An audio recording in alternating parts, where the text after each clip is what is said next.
Hi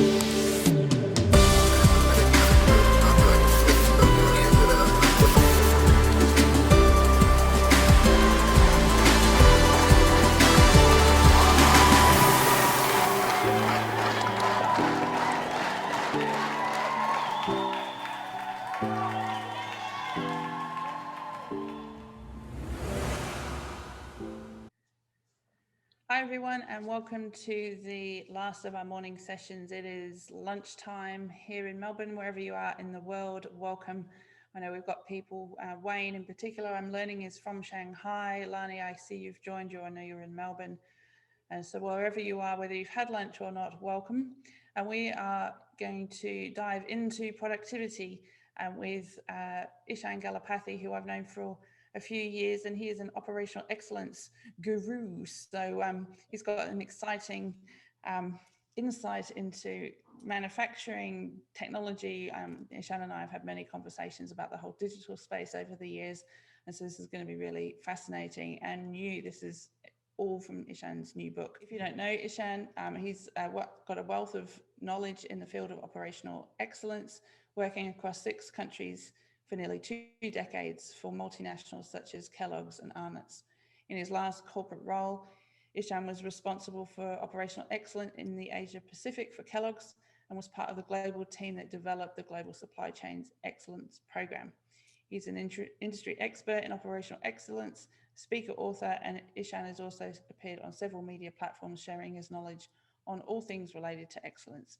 When he's not working, you'll find him playing backyard cricket with his sons and sipping coffee with his wife. Hopefully not at the same time, Ishan, although that would be very good to see. So yeah, cricket and coffee, good combination, not at the same time. How are you doing? Well, Julia, lovely to be back on the VID conference platform, and thank you all for joining.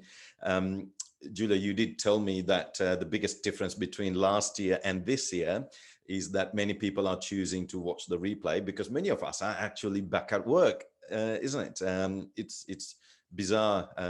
Well, not this time last year, but 11 months ago when you started this movement or this journey. There were many people who were stuck at home and jumping online. Wow. So Mark too. So and thank you for the opportunity, Julia, to present this work. So super excited, everyone, and thank you for joining live. And if you stick with me to the end, I'll share some gifts with you. And if you're going to be watching this on the replay, I'll also be sharing some information and give you some tips on if you like what you're going to be hearing, where you can get more information about today's presentation. So I'm super excited because today's presentation is actually based on my new book. That's not the new book, that's just the title of the book cover. So it's titled Advance. And it's everything I've been studying, learning, and seeing, and I guess practicing in the industry around how to improve productivity. So manufacturing sector is pretty unforgiving when it comes to how we improve productivity. You know, we always strive to do the best. So I've looked at how that industry sector do that, and then I've created this book on perhaps it's transferable across many of the other sectors on how to supercharge your productivity. So I'm going to share my screen, and right, here we go, and share. Excellent. I'll just bring the chat up. So fabulous. All right. So hopefully you can all see the screen. Now, if you can see a book that titled Advance and nothing but just the book cover, could you just type in an okay or a yes? And that way, okay, brilliant. Julia's given me a thumbs up. So let's get started. Now, Advance is about a framework that's going to help supercharge productivity and profitability of your team, business, or organization. And I think these are the 12 essential elements that one would need. So let's go through this. The inspiration for this book actually came from 3 sources. The first source, it goes back to, and let's go, this, my clicker doesn't want to work. Let's go back here, bear with me. Right, we're back on. The inspiration for this came from three sources. The very first one goes back to early 2000s when I was working for Arnott's Biscuits. I was looking after the chocolate Tim Tam line. Now, everyone from overseas, that's Australia's favorite chocolate biscuit. Um, on this line and working for Arnott's, I had two types of roles. One was actually like a production manager where I had to look at, daily production quotas and daily issues. And the other one was a continuous improvement manager role. What I realized later on was as a production manager, kind of problems I had to solve was there would be operators who were sick so then you had to figure out solve that problem of who's going to be running that machine on that day, or the machines would break down sometimes, and then you have to figure out where do all the Tim Tams go, right? With the machines not working. Or perhaps there could be issues that people not getting along, or the efficiency is too low on that day. So you had to solve those problems on a day-to-day basis. But then what I realized was when I moved on to be a continuous improvement manager for the site, the kind of problems I had to solve were how do you reduce the waste compared to last year? How do you improve productivity compared to last year? How do you reduce waste or machine downtime? That's the machine breakdowns compared to last year. And all of a sudden, I had this epiphany that, wow, as a production manager, you're actually solving these day-to-day problems, which are more mainly concerned about running the business. But as a continuous improvement manager, what you're doing is you're actually improving the business year on year. And it's these two paradigms, which is about you're actually managing the business today on a day-to-day basis, and you're actually leading the business for tomorrow. And what I wanted to do with this book was, how do I simplify? Is there a code? Can I codify this thinking in a simplified way? I'm big on simplifying. And so the first inspiration came on how do I give a simplified structure as a continuous improvement manager that everybody else can implement in their businesses or with their teams.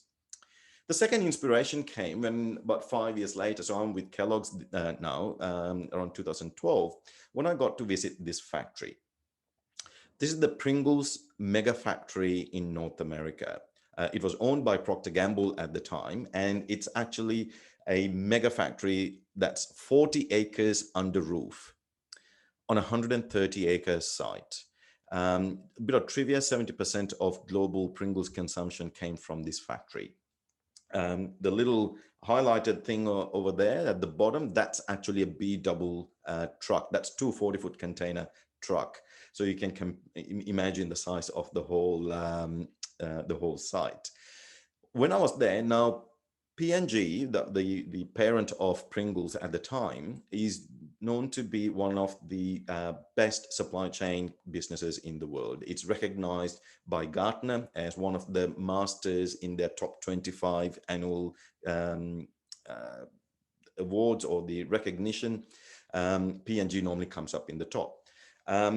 This factory is one of the best P&G factories that we've got to visit. So I actually got to go and have a look at how does it work. Machines don't break down. They actually improve productivity year on year, regardless. The cost of manufacturing comes down. A lot of things that people strive to achieve, they've actually got it, and it's actually working. And you talk to people, and if you didn't know who, whether it was an operator or the plant director, you wouldn't be able to tell the difference from the level of engagement. They would be able to tell what the strategy is in detail and what are the things they're doing to bring the strategy to life. It was unbelievable. It was like finding the Holy Grail. So the second inspiration then came from seeing factories like this. I was privileged enough to travel the world on how do I learn from the best so that I can share with the rest. The third piece is around this. Now, I saw this cartoon from Jim Hunt, the cartoonist, where I think there are many businesses that I've seen. We are very good at developing strategies, but when it comes to execution or implementation, we kind of struggle a little bit. So how do I then help these businesses to get a little bit of traction? So they are the 3 points of I guess, inspiration that I got when I wanted to write this book. So the entire book is a how-to guide, the 12 simplified, the essential elements. There are steps in it on how you can, templates and steps on how you can implement it within your business. Before we get any further, I just want to basically look at why is it that many other businesses struggle to move ahead. Not every business I've seen, in fact, most businesses I've seen don't operate like the Pringles P&G factory that I saw back in 2013. Many of us do try, but don't actually get there. I'm just curious, from the group here, what are some of the issues that you see in your businesses, despite trying, but you can't actually get to a world-class operational state? What are some of the problems that you see? Just type something in on the chat box, and then I'll share my top 5 reasons that I've seen as to why businesses struggle. Yeah, absolutely, Wayne. Yep. You're too busy focusing on the chaos. Yes, you're talking my language. Absolutely. Absolutely. Yeah, lack of communication. Yes, absolutely. Yeah.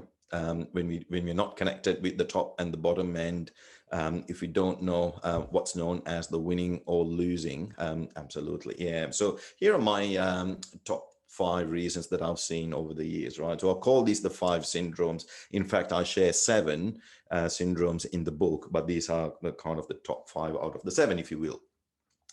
The first one is, I think this is particularly from an Australian mindset or concept, viewpoint. It's the syndrome of we're there. So I've seen many businesses, and these are kind of the bigger boys, so to speak, have this mindset of, no, we are already world class by their own yardstick. So the gap that they believe between real world class and themselves is actually small compared to the real difference, right? So it's a different game altogether. But I've seen this, no, we're good, kind of, or we're already working on it. The other one is this tools versus processes. So when it comes to improving productivity, what I see with businesses like P&G, the Procter Gamble, the world-class companies, is they focus on implementing processes that's going to deliver a dividend. It's a little bit like investing your money in something that you know is going to give you a good return, as opposed to just focusing on tools, thinking, yes, we're just going to be fixing this problem. But particularly in this day and age, I see businesses, implementing apps, technological apps, thinking we can make a process efficient. But there's no point there's no point making a process efficient if it is not effective first. So trying to plug gaps by putting in tools is not going to work unless you've got the fundamental processes. Poor problem-solving skills, and this is a global phenomenon. And I think if businesses can work on this one thing, they would do much better than the previous year. So poor problem-solving skills sounds a bit like this. CEO is solving the problems the leadership team should be solving. The leadership team is solving the problems their managers should be solving. And the managers are solving the problems that a lot of the frontline teams should be solving. All right. So this whole business is running in the third gear, so to speak, because you're operating one level below than you should be. The fourth one is this cost-cutting mentality. Now, you're going to challenge me saying, Ishan, what's wrong with that? Because in businesses, it is all about how you reduce your costs, right? So that seems to be the name of the game. If you can reduce the cost, then you'd think you would improve. The actual answer is it's not about cost cutting. It's actually about cost reduction. Now, I'm not being cute with words. It's actually 2 different mindsets, and it's 2 different approaches. So cost cutting is a little bit like tightening your belt, and you can't make ends meet, and you just got to go through the P&L and with your accountant, and you got a pencil and you're putting lines through it, thinking, where are we going to cut these costs? A cost reduction approach is where you engage your people and you explore opportunities to reduce costs year on year, and it's a more engaging environment. Whereas the cost cutting feels a little bit threatening. It's not a happy environment to be in. The last one is that everyone is too busy, and I think I think Wayne, you've just shared that before. On how that is a reflection. It's a little bit like Steve Covey shares with his 7 habits. I think, the thing about sharpening the saw, right? We're too busy to stop and sharpen the saw because we got so much wood to chop or wood to saw through. So they're kind of the top 5. There are a couple more, but I thought that's just worth sharing before we actually dive into sharing what the framework is. And I want to share some tips with you on how to actually supercharge productivity with your teams. The whole essence for the book is driven through this lens. I love this quote, and I've just got it displayed in my office because if you want, what it says, if you want to go quickly, go alone. But if you want to go far, go together. So the whole advanced thinking of the book with the 12 essential elements is around how do we bring everyone together so that we can actually advance together as far as we can. This is the only complicated slide, I promise, that's got a diagram, and everything else I've got a story to share. So let me just give you the thinking behind the book. How do the 12 elements come about? So this is the main model, if you will, the meta model, the thinking behind the book. There are 3 Venn circles, the 3 main Venn circles. The first one is around how do you implement? So remember, this is not about strategy development. This is about actually strategy implementation.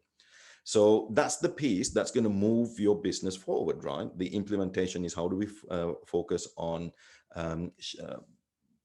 shifting forward. The unlock is about how do you unlock a lot of the constraints, how do you reduce the friction, how do you remove obstacles so that you can move forward as fast as possible. So imagine implementation trying to move the business forward, and the unlock is basically all the problems that's dragging you back. Now, if you can reduce some of this friction, what's going to do is it's going to help the business move faster forward, and that's where you're going to increase your agility. The circle on the bottom is while you're playing this game on the top of trying to move forward and you're trying to reduce the friction, well, somebody better keep a track of the progress, right? Because if you're not keeping track of progress, you can get distracted on the top here. So if you can keep focus and if you're solving these problems, because we know who is solving what problems, because it's this game that we play of not all problems need to be solved, only the right problems at the right time. Julia mentioned about my backyard cricket with my boys. One thing I've learned watching not only my boys, but obviously just watching cricket is as a batsman, you don't need to hit every ball to a 6. Well, you'd get out if you try to do that. You don't need to hit every ball to a boundary. So as a good batsman, you need to know which one to hit to a boundary, which one to just defend because you just respect the bowler. But you also learn which ones you can just let go to the keeper. So when you're solving problems, it's very much the same mentality where you don't need to solve every problem, but you need to have a close eye. So if you can improve the accountability by who's solving what problems, that's where you kind of shift your performance. And the last one is if you've got a finger on the pulse and you know that you're trying to move the business forward, if you do that on a regular basis, you are very much aligned in terms of not only the plan you've created, but the gap between the actual results and the plan. So you're continually keeping the finger on the pulse in terms of how your implementation's tracking, and you're making continual adjustments. Now, for a long time, this was the main model I had for the book. But something wasn't feeling easy within me. I felt there was something missing. And long story short, what I realized was these three things added the mechanics. It's almost like the process, the tools kind of stuff. But there was something around our people capability. How do we bring our teams with us? How do we improve the capability, the influential skills, the business savviness, the awareness of our teams as we improve our business maturity? And that's when I realized I needed a fourth circle. And that's the shift we want from our teams, and that with the intensified awareness. So that's the entire model. And the 12 elements come from 3 elements per circle. So each circle of there are three concepts, elements with the how-to steps, and that creates the entire framework on what you can implement as a complete operational excellence framework that is simplified. Now, the other thing is these 4 circles actually presents 4 paradigm shifts that we need to have in order to get good traction. Now, what I want to share from now on is the thinking behind these 4 paradigms, because if you actually understand these 4 paradigms, let alone what the 12 elements are, it'll really help you to get ahead with your team pretty quickly.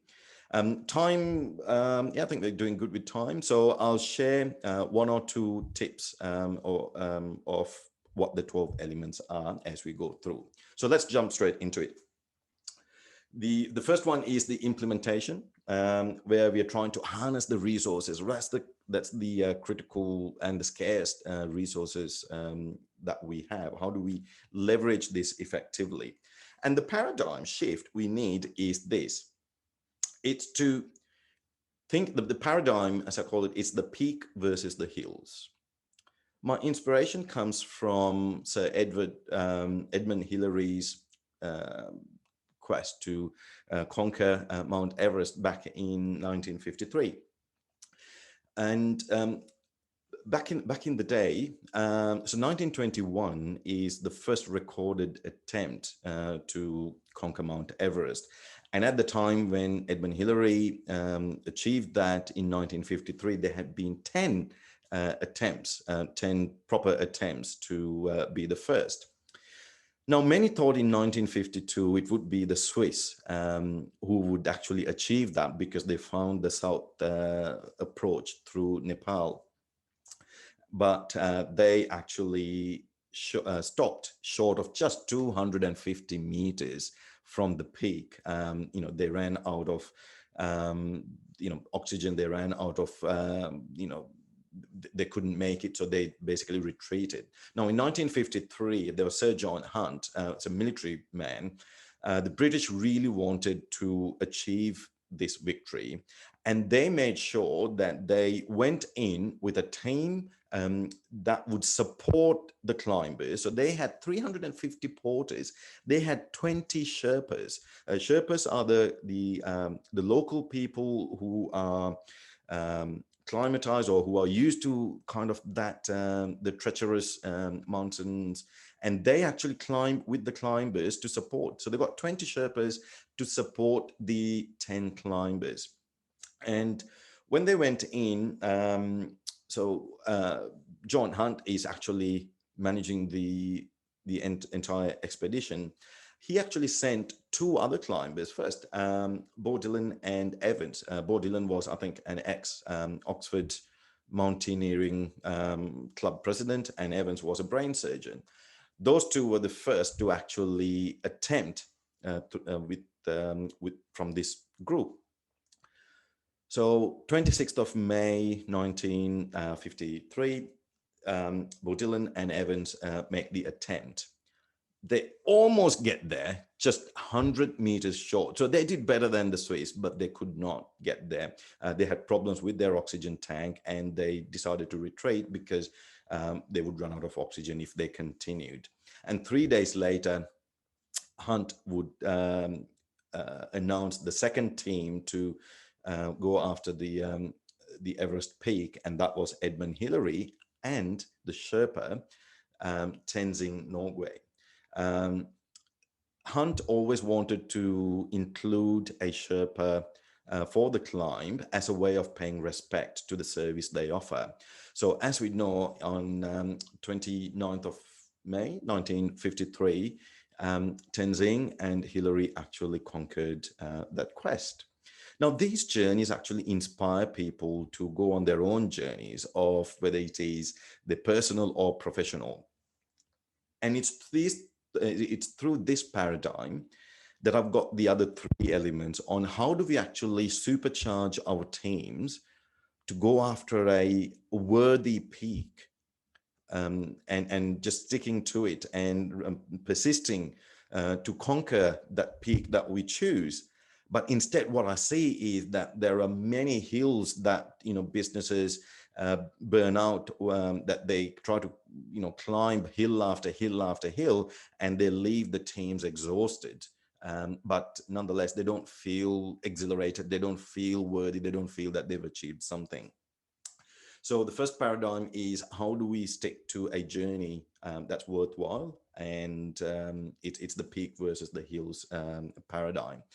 Very quickly, so yeah, excellence is a journey. So you start it, support it, and sustain it. So here's a sneak peek at the first element under from that first circle under the paradigm of peak versus hills. I was in Barcelona, in Spain, visiting one of the Kellogg factories, when I noted on their wall a picture that looked like this. And I asked Frederick, who was the site director, saying, "Hey, what is that?" And he explained that that was the site journey. And what he had done is he was explaining to me that Catalonia, the state of Catalonia, that's where Barcelona is, that there's this ancient tradition called castells, and they're building human towers. And he said, "Ishan, you know what? There's actually a group that's practicing this tradition this afternoon. I'll take you there and I'll show you." And this is what I witnessed, right? So these are just the people in the village. They just come together, and it's something that they're carrying on as a tradition, and it's something that they enjoy. Obviously, it's like a sport, and they do this. Now, of course, the real game is like that. So it's highly competitive, right? So what they have done beautifully is they've somehow bottled the essence that drives the Catalonian people. They're already engaged because they do this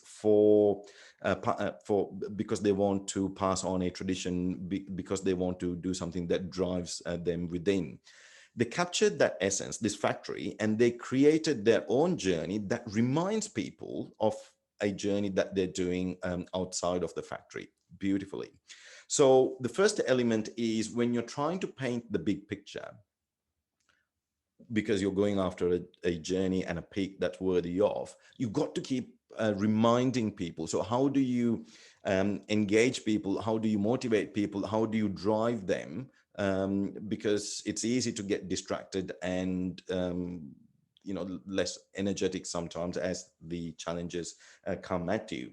So never lose sight of what you set to achieve, and painting the big picture like this factory had done would be the first step in trying to conquer your peak.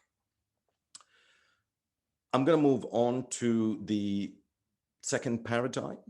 So this paradigm is the elephants versus turtles, right?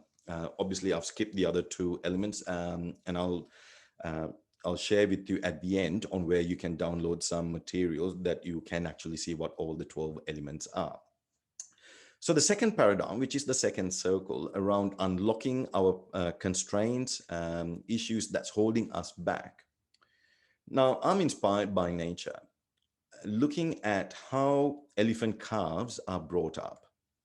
So elephants live in herds, and an elephant calf, when they're born after 22 months of pregnancy, the longest pregnancy, they're brought up by the entire herd, the female herd. The mother, the grandmother, the sisters, the aunties. There's a whole group known as the allo mothers that this baby elephant calf is being cared for. Compared to the turtles, now turtles are amazing animals too. They actually swim about 6,000 kilometers um, from their natural habitat to the shore to actually lay the eggs.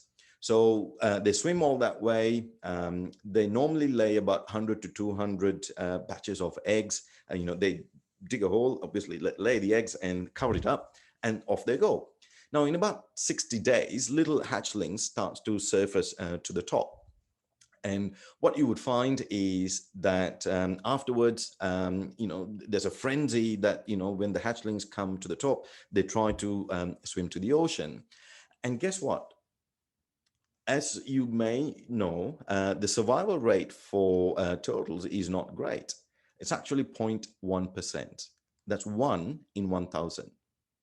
So 1 in 1,000 actually survives as a turtle hatchling, compared to the baby elephant calves, 30%.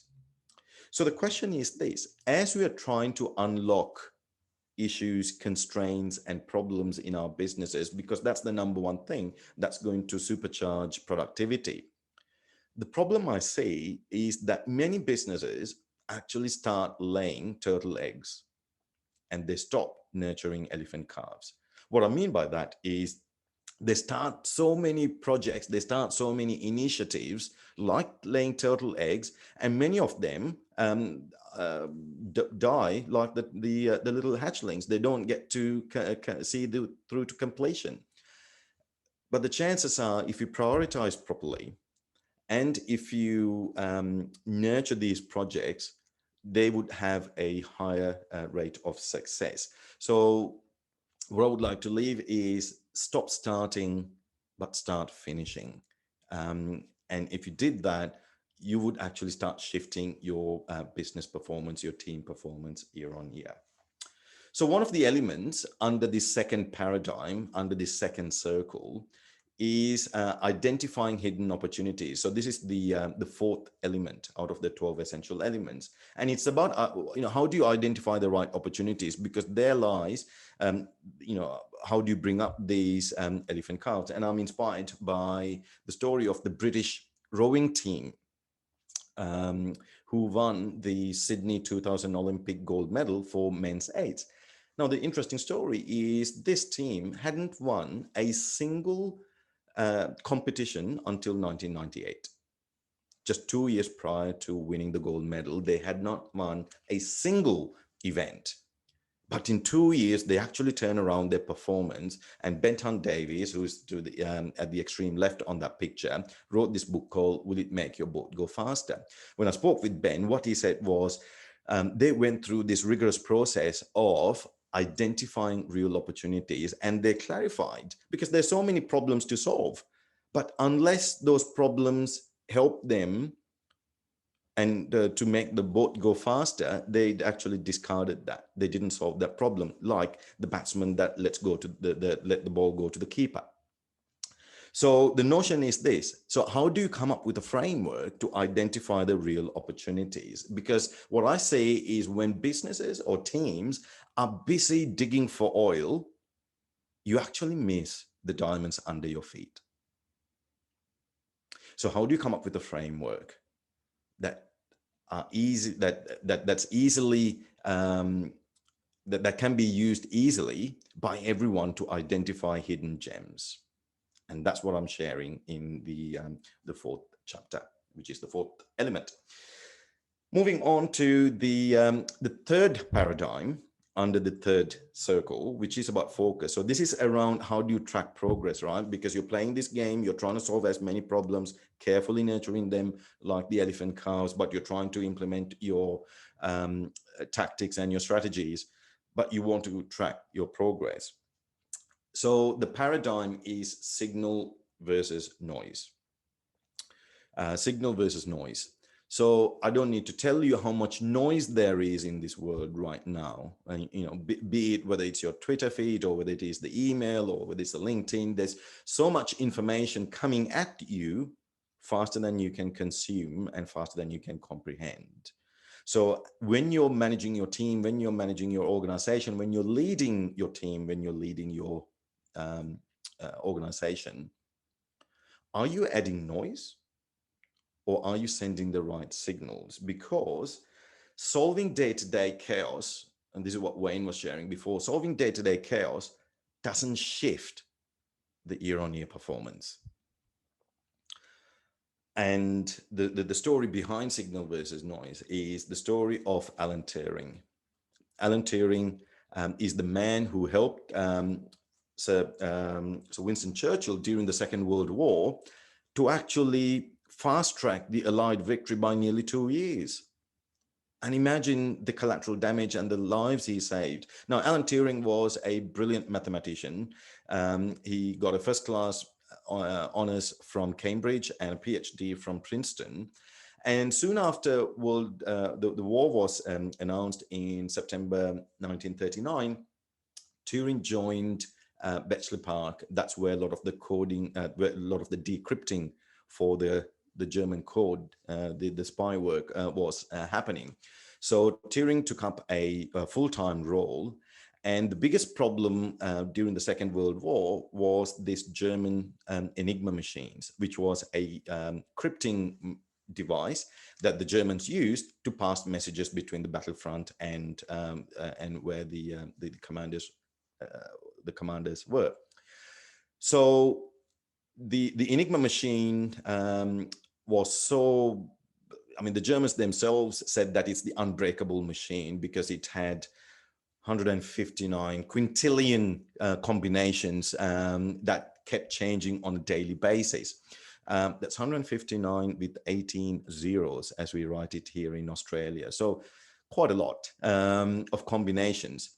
So Alan Turing and his team actually came up with a way of, they actually created a decrypting machine.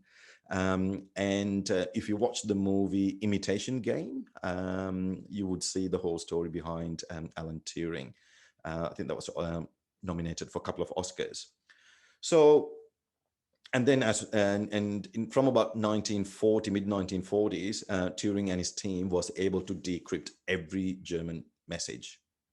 And the hardest part for them was that they couldn't act on every message, because imagine if they acted upon every message every day, it would take Germans just a day or two to realize that the English had actually hacked their code or the crypting machine, the Enigma machine. So Alan Turing had this difficult task of strategically preventing the right attacks that would give them an advantage, but they had to just basically let go the other ones. Imagine knowing that you could prevent disaster deaths, but they had to let go for the benefit of the bigger picture. And of course, then he helped the Allies to shorten and reduce the number of deaths. So coming back to what does this mean? So if you're a leader, are you adding to the noise in your business, or are you actually sending the right signals? It's basically the whole paradigm that we want to explore in the third circle.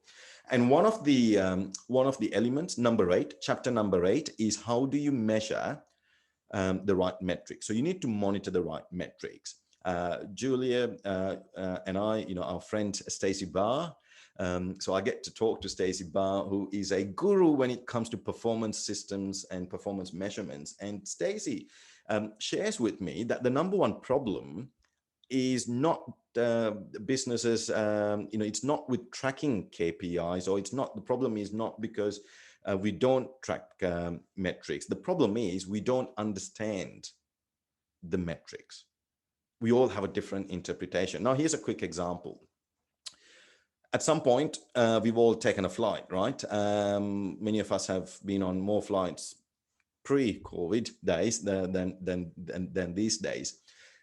Take the simple KPI of on-time arrival, right? On-time arrival, which is a pretty important one if you're a traveler. We would think that we understand what on-time arrival is. Not until you start digging a little bit deeper. So what exactly is it? Is it the time that the plane's wheels touch down the tarmac? Is that the actual time?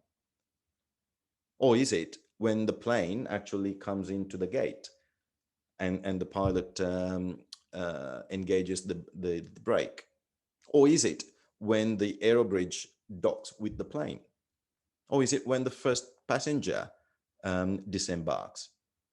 Well, let's not hope it's not the last, when the last person disembarks the plane. That would be horrible for the airline industry if that's how they measured on-time arrival. But which one is it? I don't know, truly. But you say a simple metric that as lay people that we would understand, but if you were, we think we understand, but it's not until you start digging deeper, you go like, well, actually, we don't know what the true definition is. Now, if you're running an airline, you better have a good definition of what that is, and I'm sure they do. But that's just a simple example of, in your businesses, there are metrics that you think, oh yeah, we know what that is. But have you actually looked beyond, beneath the surface and trying to figure out, do they actually make sense? Do we actually all measure the same way? So I talked to Stacey Barr and tried to pick her brain on how can we help businesses to track and monitor metrics that matter. Because I think that every team should know if they're winning or losing at any given point. And I'll share the tips and how to on chapter 8. All right, let's move fast. And here we are on the last circle. It is about focus, and we're, sorry, it should be about shift. Pardon me, there was a bit of a typo there when I was copying the slides.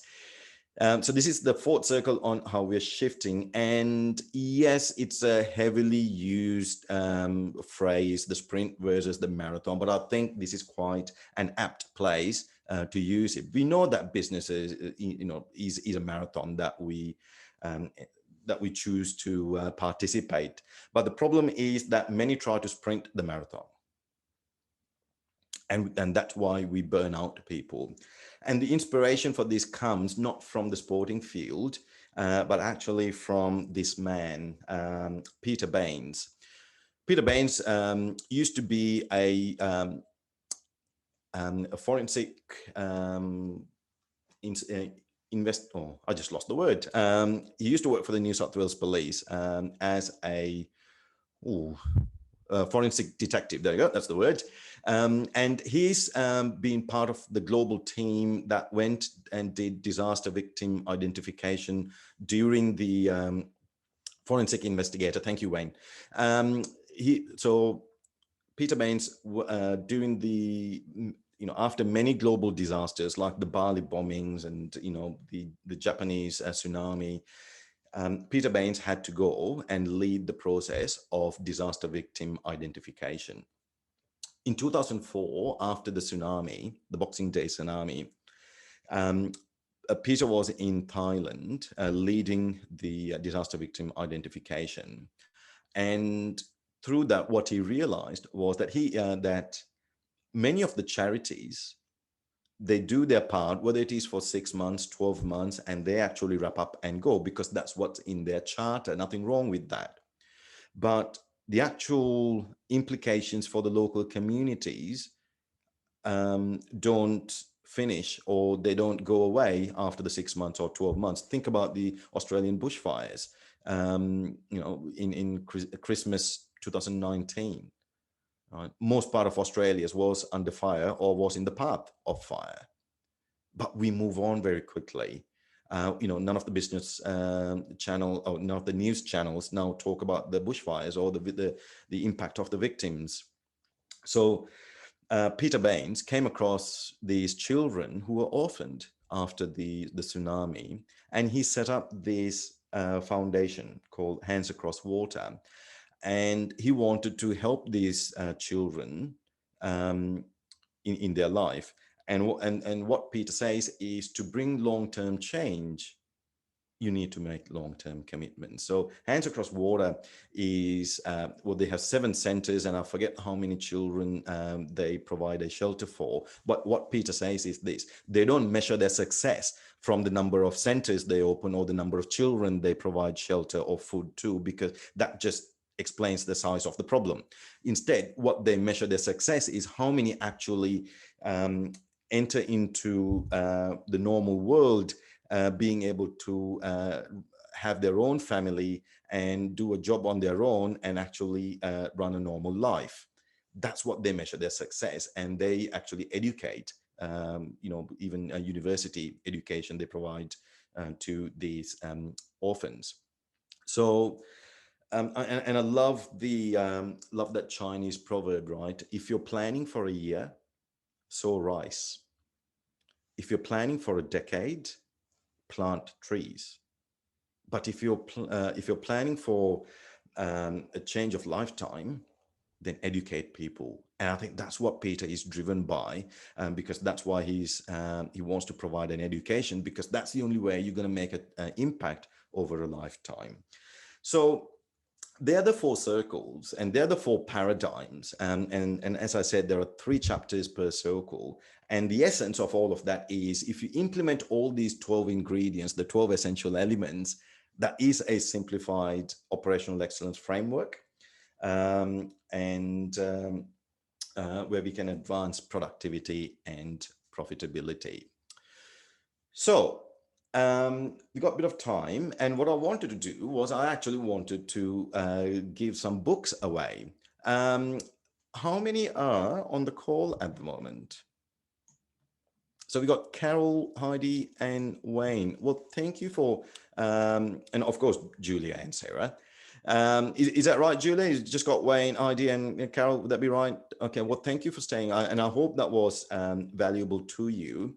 And I want to acknowledge and my gratitude for participating on this session by giving away a free book to each one of you.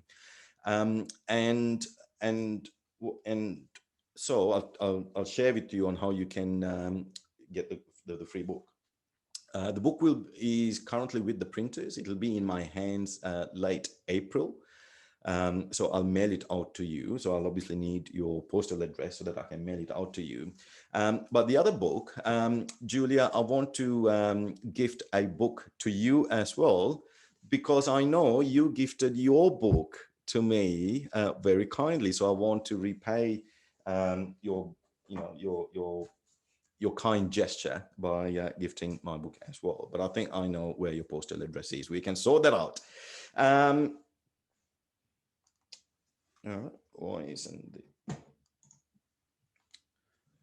So you've all got the books. Now, if you're watching this on replay, I'm sorry, if you were here, we could have played a little game to share some of these books. But these are the 4 paradigms, right? So it is about the peak versus the hills. It is about the elephants versus the turtles.